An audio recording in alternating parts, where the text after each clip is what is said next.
And here comes Ticketus. How unfortunate, because the first card that it hits is my bloody Shudderwock, of course. And you hate to see it. And of course they're going to play it again. So all hope is pretty much lost. Now, maybe Galakrond, which we've just drawn, could help me make a comeback in that game, but there was no point in carrying on. Now, speaking of Galakrond, the music that you can hear in the background, it's a great theme. It is Galakrond's theme, because today, ladies and gentlemen, we are playing Galakrond Shudderwock Shaman. And this is courtesy of a phenomenal wild mode player, RenoJackson's. I've featured his decks before. Now, the thing about Galakrond, there was obviously a period of time where no one was playing it. And recently, you have seen Galakrond make a comeback to the point where there are players who are saying that Galakrond Shaman is amazing in wild mode. And so I thought I would give this deck a try. We'll see what all of the hype is about. And how would the Shudderwock work with this? Well, it turns out Galakrond and the Shudderwock, well, they go pretty well together. Being able to summon 2 8/8s with a rush with a big weapon on your Shudderwock turn is, well, it's pretty strong, right?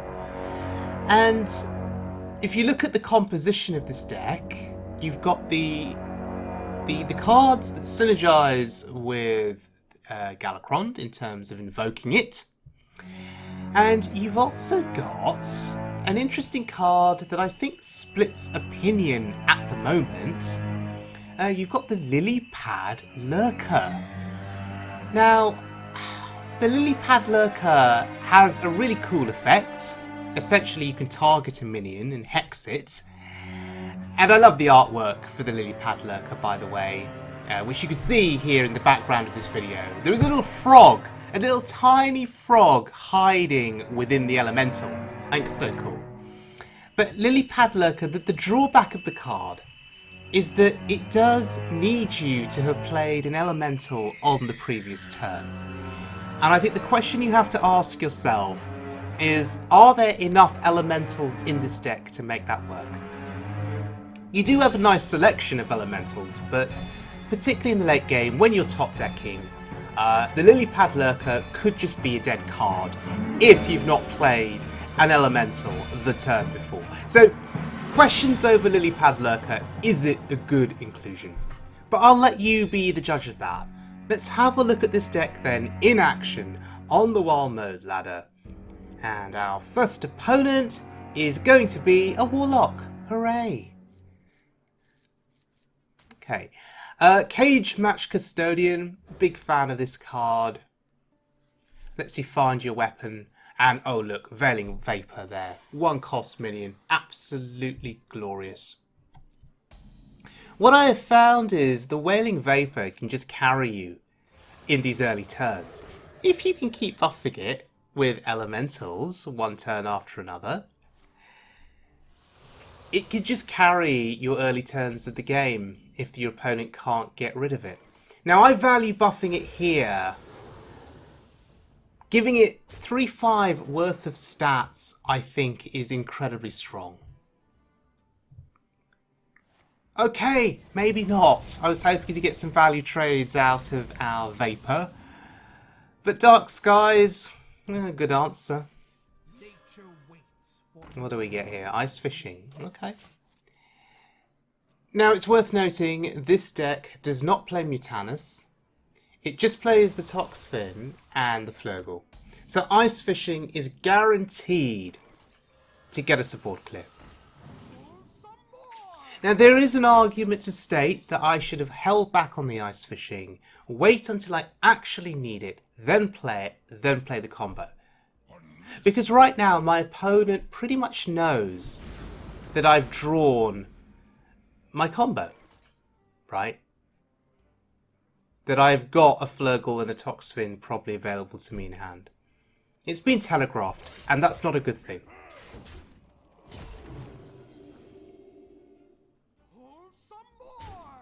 Right.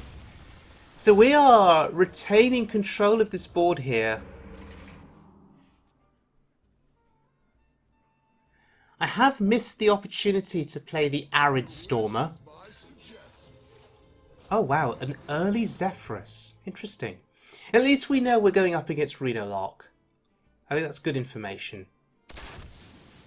What are we afraid of? We're afraid of Ticketus, which is what you saw at the start of the video. We got wrecked by Ticketus, and we were really sad as a result. Will we get wrecked by Ticketus in this game?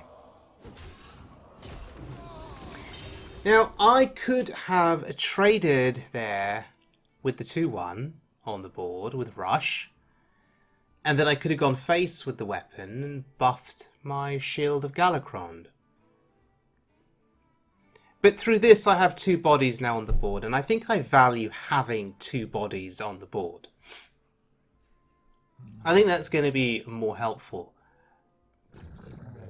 Huh. Faceless Manipulator. Is there some kind of combo in their deck? Some kind of OTK combo that we need to worry about? Otherwise, why would you play Faceless Manipulator? If not to copy something that was going to help with a combo. Why am I thinking Lilypad Faceless? With maybe an Emperor discount somehow? Is that what I'm thinking of? Yeah, that's what I'm thinking of, and it's a scary thought. I'm having flashbacks from years ago when that was a thing in Hearthstone.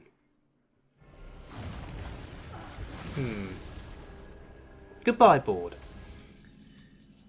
Well, thankfully we can easily refill. I'm not sure how much Lotheb does on this turn in terms of blocking a big spell, since we've just seen Twisting Nether, but it's a 5/5 and... oh god. You face Jaraxxus, oh dear, well this is scary. I love Jaraxxus, I really do. So if we lose to this, I don't mind. Freezing the face, actually pretty good here.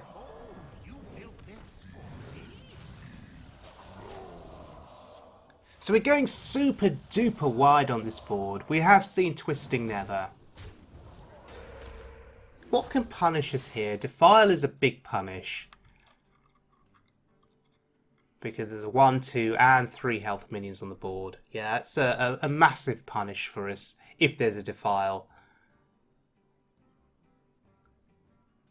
What else is in this deck that's going to be unexpected, shall we say? Oh, that's unexpected. It's not a board clear though. Oh, it is now. Goodbye board again. And hello Inferno. Oh dear. Well, guess we get the weapon.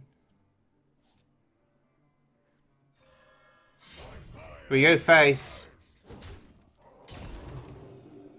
The Arid Stormer doesn't do much here. We can't rush into anything. But now it has 3 attack. Hey, that's progress. Now, can you feel this game slowly slipping away? Can you just feel it? As the RenoJackson's starts to gain momentum, the Jaraxxus hero power is so powerful. The stream of 6/6s on the board that we can't deal with eventually, once there's too many of them. Flurgle Toxfin will deal with one big board. But then what do we do against the next big board? Oh look! We get the value on Stormer. Ah. But that 2 attack feels a bit weak. I mean, it's great against hyper-aggressive decks that play low health and somewhat low attack minions. It's wonderful against those decks. But here, well, we get 2 hits, I guess. Weaken 1 minion, kill the other minion.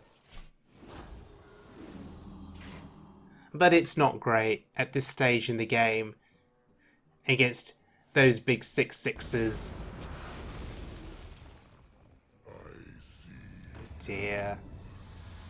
I see you, says Lilypad. Are we now forced to use our combo, our get out of jail card? Oh, hello, Shudderwock. Yeah, we have to clear this board. We have no choice.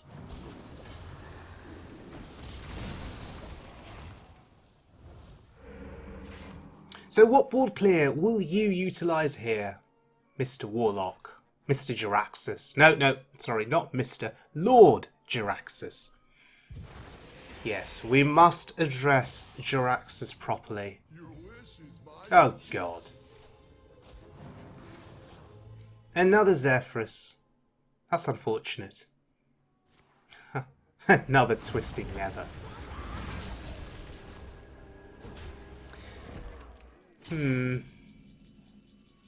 Well, I always forget what battle cries are in the pool. I could just look to my right and look at the cards that I've already played, of course. Okay, let's see how you deal with a giant. Meanwhile, we do have the opportunity to get Galakrond through Kronks. I wonder if that's ever the play. Obviously, you want to play Kronks after Galakrond. Oh, God, they're going to be rich. Why do they have to be rich?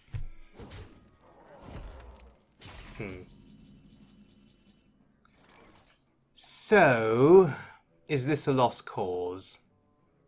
Do you just concede at this point? Or do you just play the Shudderwock? Hope for the best!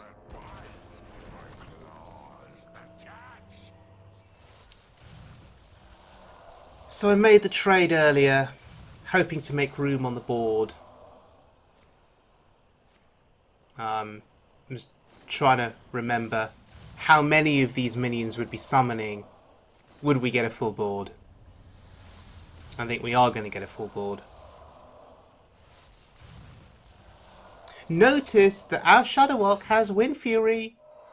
It's pretty amazing. Okay,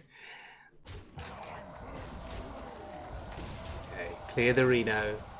We don't want that Reno going back to hand now, do we?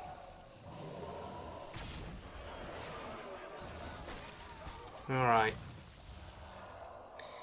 So, what happens now?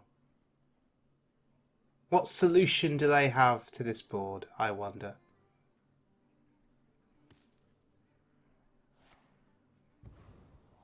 Well, that's not a solution. Inferno, well, that's not a solution either. How much damage is this?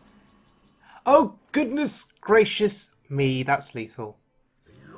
What a top deck! Wind Fury Shudderwock with Galakrond. Unbelievable. Unbelievable. Wow.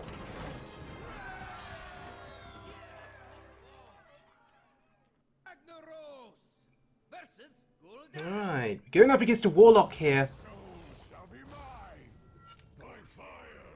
By fire be purged. Alright. Guess there's no point in having kept the weapon in hand if you want to draw it through the Custodian. Let's see what our Warlock friend can do here.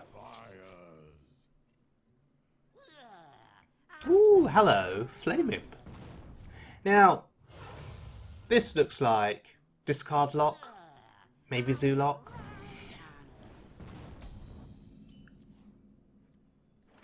And we are feeling, well, rather outmatched here. This is a significant board that they've got, which is just growing, of course. Okay. They want to protect their tiny knight, but that's a huge pickup. Arid Stormer. Now, I was criticising this card in an earlier game, where if it shows up late and your opponent has big minions on the board, it doesn't do anything. Whereas here, in this matchup, it was able to clear a board for me. With those low health minions, with relatively low attack, it was able to do serious work. But the Warlock is, of course, just going to be refilling this board. Wow. That's incredible value for them there, card draw, board presence. And it is all starting to look a little bit hopeless for us here.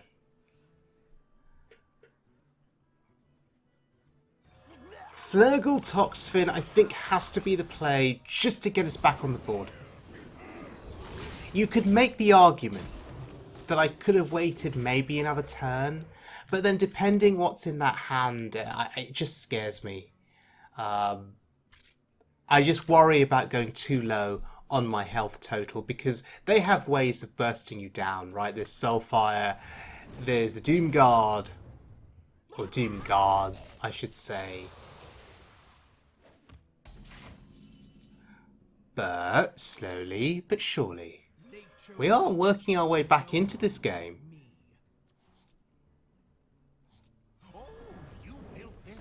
Giving ourselves a little bit of a chance here with this board. Ooh, Halazeel! I remember that card. It used to get played once upon a time for about 5 seconds, and then people stopped playing it. Doom Guard is what we were afraid of. The question is, will they trade or will they go face? That's the big question here. Going face? No, they're trading. Interesting. Interesting. So the comeback here could be real for us if we can stick some minions still on the board. We can keep a few minions on the board, I mean. This is so great for us. Those minions having rush, those elementals I should say having rush, it's such a big deal. There we go.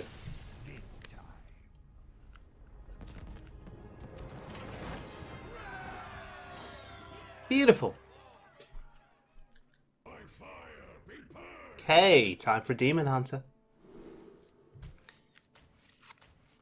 Now, I did make friends with my last opponent, Biohazard. And I can safely say, he's a super cool dude. A super cool dude. None will survive. Alright. Demon Hunter, this is all about survival for us then. Our deck is lacking in terms of healing, so this is all going to be about board presence and tempo, and hopefully being able to neutralise the minions that our opponent plays. We would absolutely love an Arid Stormer, you know. And actually an Arid Stormer really early on could just be game winning for us. Just in terms of the board control it gives us due to the trades that it can make. And if those trades are value trades, well, that's even better. Okay, so we're probably going to play the weapon here just to clear something from the board. Hello, Arid Stormer. Well, that's a huge pickup.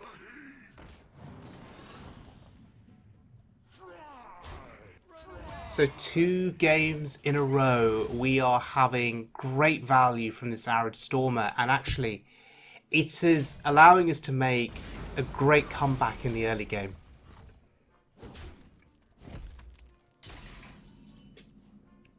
Vapor is pretty nice here. Okay. So they can kill the Vapor here, but they'd have to commit the hero power and the weapon into that 1 minion. And if they do that, I'm cool with that. I'm happy. Because that is 4 damage that is not hitting.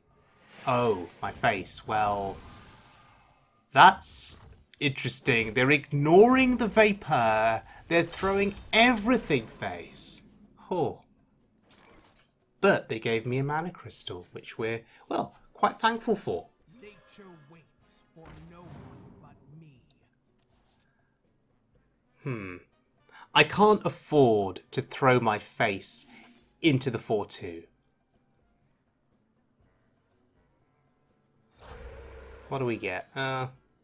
It's a bit meh. Alright. So, a board of elementals is on the way here. If we just keep buffing the Wailing Vapors.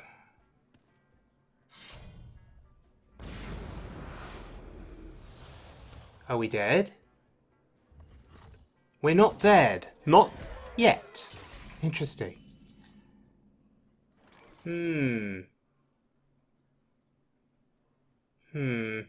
Taunt Totem? Yay! Taunt Totem! We're good at this game. And I could have gone down the elemental route.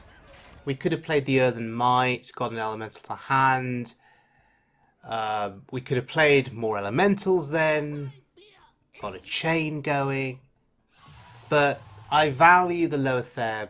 I value the Taunt Totem, obviously, is critical here. If there are any strange spells in their hand, Lotheb would have blocked those out, which is pretty good. Is this just lethal then? This is just lethal with our elementals. This is awesome. Nice. Very, very nice.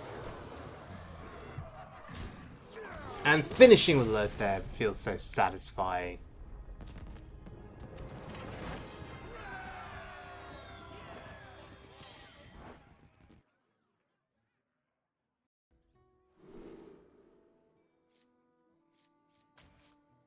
Okay, final game, and we're going up against a shaman called Happy Rogue. Oh, interesting.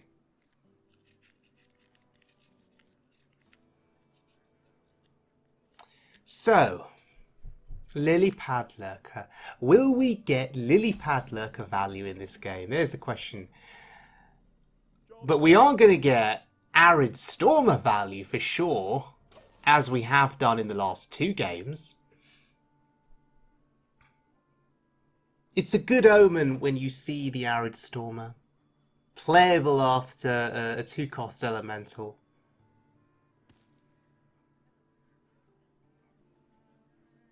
Ooh, it's Murlocs. I love Murlocs. I really do. And you just know that Arid Stormer is going to get value killing off those Murlocs.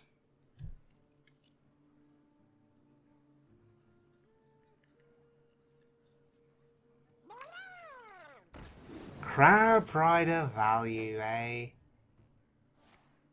Wait, are they going to buff it? Poison. That keeps it alive. I guess that's a good play. They keep their board presence. They're probably going to buff their board next turn. So we need to stop that.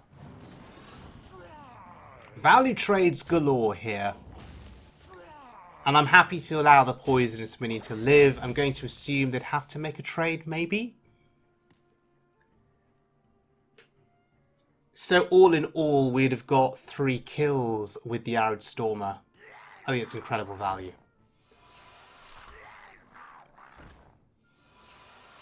Yeah, they're trading. That's good for us. It's very good for us. Oh, look. Lilypad Lurker value. But we can't play it. I'm going to focus on whittling down their board here. I think taking down the Death Rattle on that minion is important. But beyond this, what do we do? Do we start trading with Mermy? Just to whittle down those minions? Oh god. That's scary. That's really scary. They're pushing a lot of damage now. So is it time? It is time for Lilypad Lurker value. You love to see it. You love to see it. Ordering important on this turn. Making sure they only end up with a frog and a 1/1 Murloc. Can we keep buffing this Wailing Vapor? That's the question.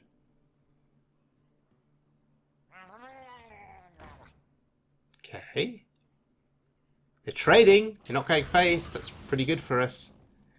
Because now our opponent is running out of resources. And it feels like we are just getting started now.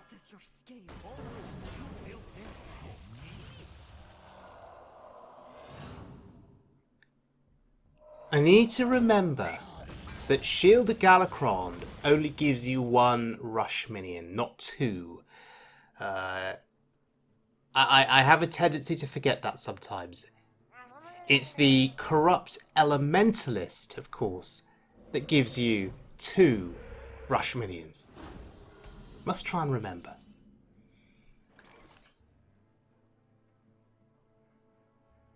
So, game over now?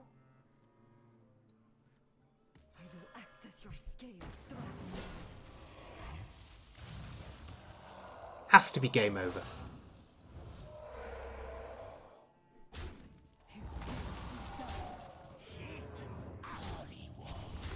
We're not going to take any risks. We're not going to leave anything on the board. And there's no big AoE comeback for Murloc Shaman. Once they lose the board, they've lost the game. And I guess that's an advantage of playing the deck. Quick games, you know whether you're going to be winning or losing pretty early on. The only thing left to do now is to concede, I guess. Will you concede? Or are you going to drag this out for a little bit longer? I don't mind either way. I'd really like to play my Shudderwock at some point.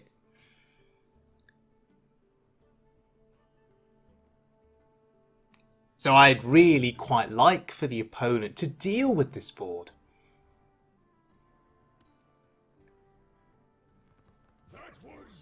Is that a rage quit from our opponent? It'd be a shame to make a Murloc player rage quit. Because I like Murlocs. Okay, the concede. They were mulling over those 2 cards in hand, clearly. Oh, and Firestorm there commenting on an earlier video. Big Spell Mage from Boltzmann. Just to sidetrack for a moment. If you are interested in Big Spell Mage, you should really check out the video that I produced on it, utilising a deck from Boltzmann about a week ago. Really fun, honest deck, Big Spell Mage. Really fun.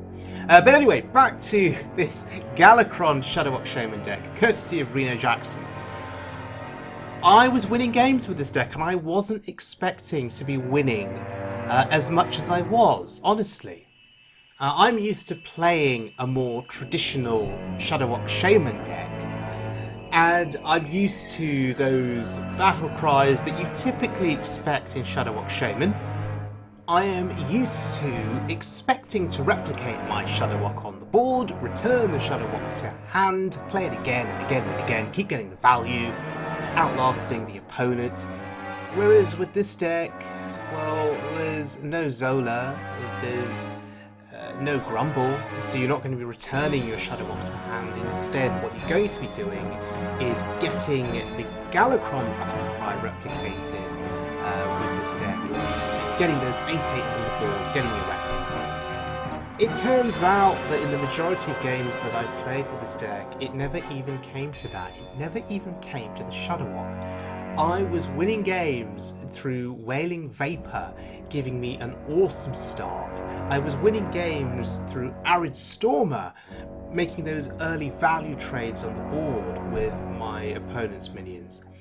And I was just used to a quite substantial board presence by the mid-game, which pretty much sealed the deal for me. So, yeah, who needs Galakrond? Who needs the actual Shudderwock? I think is the lesson that I've learned. But regardless, a really, really fun deck to play. Thank you to RenoJackson for the list. And I'm starting to believe in Galakrond Shudderwock Shaman. I'm starting to see what all of the hype is about. So, thank you very much for joining me, everyone. I hope you enjoyed the video. And I will see you all again very soon for more Wild Mode fun. But until next time, please stay safe. Please look after yourselves.